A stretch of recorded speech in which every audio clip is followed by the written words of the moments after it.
Back to Xylem Learning. Pretty Miss ആണ്. നമ്മുടെ ബയോളജിയിൽ ഏറ്റവും ഇമ്പോർട്ടന്റ് ആയിട്ട് നിങ്ങൾ പഠിച്ചിരിക്കേണ്ട ക്വസ്റ്റ്യൻസ് ആണ് നമ്മൾ ഡിസ്കസ് ചെയ്യാൻ പോകുന്നത്. 4 മാർക്കിനും 3 മാർക്കിനും ചോദ്യങ്ങൾ വരും, ഡയഗ്രാം ബേസ്ഡ് ക്വസ്റ്റ്യൻസ് വരും. അപ്പൊ ഈ ഒരു വീഡിയോ കംപ്ലീറ്റ് ആയിട്ട് നിങ്ങൾ പഠിച്ചാൽ ഒരു 15 മാർക്ക് ഈസി ആയിട്ട് നിങ്ങളുടെ പോക്കറ്റ് വീണെത്തി തരാം. അപ്പൊ അതുകൊണ്ട് വീഡിയോ കംപ്ലീറ്റ് ആയിട്ട് കാണുക. ചില ക്വസ്റ്റ്യൻസ് വെച്ച് നിങ്ങൾക്ക് കമന്റ് ചെയ്യാൻ തരും, അത് കമന്റ് ബോക്സിൽ കമന്റ് ചെയ്യാനും മറക്കരുത് കേട്ടോ. അപ്പം നമ്മൾ ഇനി അങ്ങോട്ട് മാരത്തോൺ ലൈവ് ഒക്കെ വരുന്നുണ്ട്, അതിനൊക്കെ വേണ്ടിയിട്ട് വെയിറ്റ് ചെയ്തിരിക്കുക. അപ്പൊ ബയോളജിയിൽ ഈ പറയുന്ന ഒന്നാമത്തെ ഡയഗ്രാം ബേസ്ഡ് ക്വസ്റ്റ്യൻ നോക്കിക്കേ. ഹാർട്ടിന്റെ സ്ട്രക്ചർ നമുക്ക് തന്നിട്ടുള്ളത് അല്ലെ, അതായത് ഹൃദയത്തിന്റെ ഘടന തന്നിട്ടുണ്ട്. ഇതിൽ നമ്മളോട് പറഞ്ഞിരിക്കുന്ന ABCD ലേബൽ ചെയ്യാനാണ്. ആദ്യം നമുക്കറിയാം, ഇവിടെ നോക്കുന്ന സമയത്ത് ബ്ലഡ് ഹാർട്ടിലേക്ക് എത്തിക്കുന്ന ഭാഗമാണ് A. അതിനെ നമ്മൾ പറയുന്നത് എന്താണ്? സുപ്പീരിയർ വീന കാവ എന്നാണ്.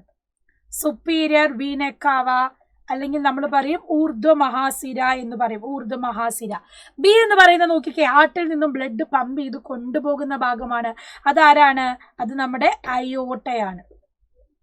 അയോട്ട അല്ലെങ്കിൽ മഹാധമനി എന്ന് നമ്മൾ പറയും.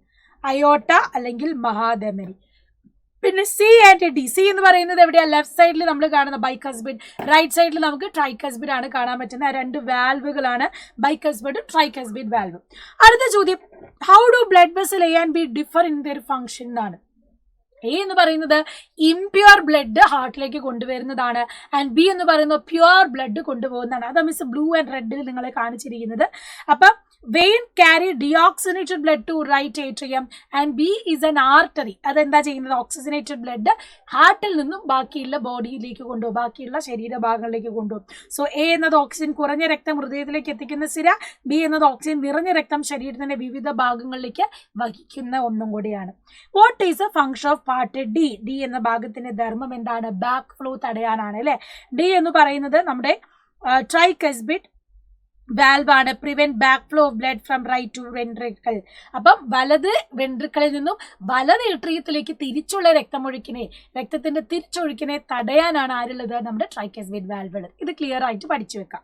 അടുത്ത ചോദ്യം നോക്കിക്കേ, identify the word pay relation and filling the blanks ആണ്. ഗ്ലൂക്കോസ് സിന്തസിസ് അനബോളിസം ആണെങ്കിൽ ബ്രേക്ക് ഡൗൺ ഓഫ് പ്രോട്ടീൻ, പ്രോട്ടീന്റെ വിഘടനത്തിനെ നമ്മൾ എന്ത് പറയുന്നു?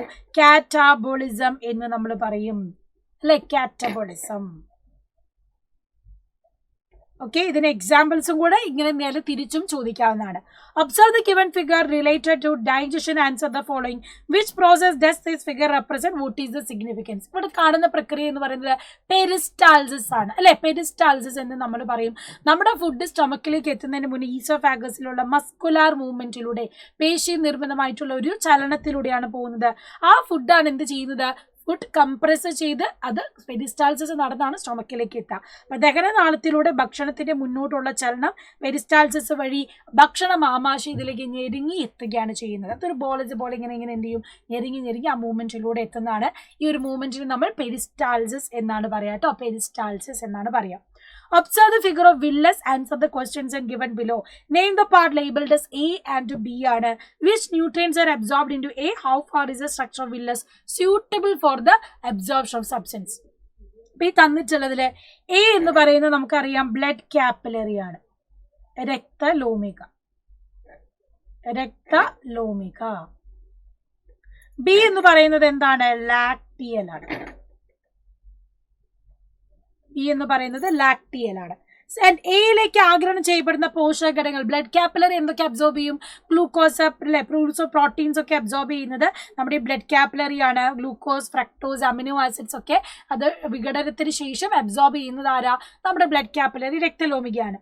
വില്ലസിന്റെ ഘടന പദാർത്ഥ ആഗിരണത്തിന് എത്രത്തോളം അനുയോജ്യമാണ് എന്നാണ്.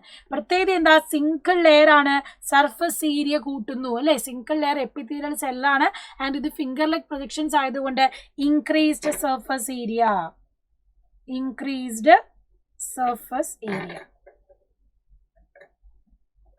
പ്രതല വിസ്തീർണം കൂടുന്നു.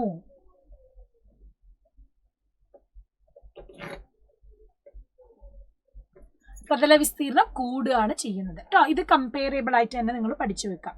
അടുത്ത് നോക്കിക്കേ, some hints of digestive juices are given in the table. Analyse it and answer the questions ആണ്. ഹൈഡ്രോക്ലോറിക് ആസിഡ് അടങ്ങിയിരിക്കുന്നു, എൻസൈമുകൾ ഇല്ല, ആബ്സെന്റ് ആണ്. C contain enzyme trypsin, D produced in the small intestine എന്നാണ് പറഞ്ഞിട്ടുള്ളത്. അപ്പൊ നോക്കിക്കേ, ഹൈഡ്രോക്ലോറിക് ആസിഡ് അടങ്ങിയിട്ടുള്ള ജ്യൂസ് എന്ന് പറയുന്നത് ഏതാ? നമ്മുടെ ഗ്യാസ്ട്രിക് ജ്യൂസ് ആണ്. ഗ്യാസ്ട്രിക് ജ്യൂസ് അല്ലെ, ഗ്യാസ്ട്രിക് ജ്യൂസ് എന്ന് നമ്മൾ പറയും. ആമാശയരസമാണ്. അടുത്ത് നോക്കിക്കേ, BC എന്നീ ദഹനരസങ്ങൾ ഉത്പാദിപ്പിക്കുന്ന ഗ്രന്ഥികളുടെ പേര് ഏതാ? Write names of glands produce digestive juices B and C. B എന്ന് പറയുന്ന എൻസൈം ആബ്സെന്റ് ആണ്, ബൈൽ ജ്യൂസ് ലിവർ പ്രൊഡ്യൂസ് ചെയ്യുന്നു. ആൻഡ് എൻസൈം ട്രിപ്സിൻ ആണ്, ട്രിപ്സിൻ എവിടെയാണ് കാണുന്നത്? Pancreatic juice. അപ്പം ലിവറും പാങ്ക്രിയാസുമാണ് രണ്ട് ഗ്രന്ഥികൾ അല്ലെങ്കിൽ ഗ്ലാൻഡ് എന്ന് നമ്മൾ പറയാം. C എന്ന് പറയുന്നതോ, how does B help in digestion even though enzymes are absent? Emulsification of fat ആണ് അല്ലെ. അവിടെ എൻസൈമുകൾ ഇല്ലെങ്കിലും ബൈൽ ജ്യൂസ് എന്താ ഹെൽപ്പ് ചെയ്യുന്നത്? കൊഴുപ്പിനെ ചെറു കണികകളാക്കാൻ ഹെൽപ്പ് ചെയ്യും. So we can say convert fat into simple units, regulate the pH of food. കൊഴുപ്പിനെ ചെറു കണികകളാക്കുന്നു, ആഹാരത്തിന്റെ pH ക്രമീകരിക്കുക എന്നുള്ളത് ആരുടെ ധർമ്മമാണ്? നമ്മുടെ ബൈൽ ജ്യൂസിന്റെ ധർമ്മമാണ്. Write the function of hydrochloric acid present in digestive juice A. Hydrochloric acid എന്താ ചെയ്യുന്നത്? ജേംസിനെ ഡിസ്ട്രോയ് ചെയ്യുന്നു, അതുപോലെ തന്നെ റെഗുലേറ്റ് ദ pH, രോഗാണുക്കളെ നശിപ്പിക്കുന്നു, ആഹാരത്തിലെ pH ക്രമീകരിക്കുന്നു. ഇതില്ല കേട്ടോ. രോഗാണുക്കളെ നശിപ്പിക്കുന്നു, regulate the pH of food ആണ്. ആഹാരത്തിലെ pH ക്രമീകരിക്കാനും നമ്മുടെ ആസിഡ് ഹെൽപ്പ് ചെയ്യുന്നുണ്ട്. അടുത്തത് ഫസ്റ്റ് ചാപ്റ്ററിൽ observe the figure of chloroplast ആണ്. ഫോട്ടോസിന്തസിസ് എന്നും ഉറപ്പായിട്ട് നമ്മുടെ ഹരിത കണം അല്ലെങ്കിൽ ക്ലോറോപ്ലാസ്റ്റ് ചോദിക്കും.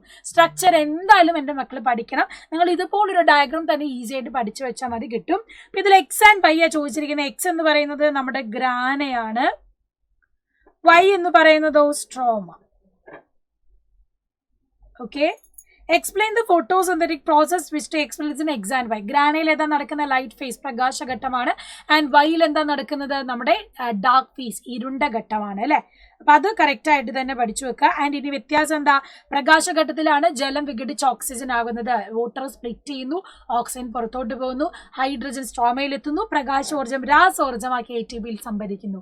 ഇനി സ്ട്രോമ എന്ന് പറയുന്നതോ ഡാർക്ക് ഫേസ് ആണ്, ഇരുണ്ട ഘട്ടമാണ്. അവിടെ ലൈറ്റ് ഉണ്ടോ? ഇല്ല. പകരം എന്താ ചെയ്യുന്നത്? ലൈറ്റ് ഫേസിൽ നിന്ന് കിട്ടിയ ATPയും ഹൈഡ്രജനും കാർബൺ ഡൈ ഓക്സൈഡുമായി ചേർന്ന് ഗ്ലൂക്കോസ് നിർമ്മിക്കുന്നതാണ്. സോ നമുക്ക് നെക്സ്റ്റ് ക്വസ്റ്റ്യനിലേക്ക് പോകാം. ചിത്രം പകർത്തി വരച്ച് താഴെ പറയുന്ന ഭാഗങ്ങളുടെ പേരെഴുതി അടയാളപ്പെടുത്താനാണ് പറഞ്ഞിട്ടുള്ളത്. അപ്പൊ നമുക്ക് തന്നിട്ടുള്ളത് എന്താണ്? ടീത്തിന്റെ ഡയഗ്രാം ആണ്. ടീത്തിന്റെ ഡയഗ്രത്തിൽ നോക്കിക്കേ, ഇത് റീഡ്രൂ ചെയ്യുന്നതിന് ഒരു മാർക്ക് ഉണ്ട്.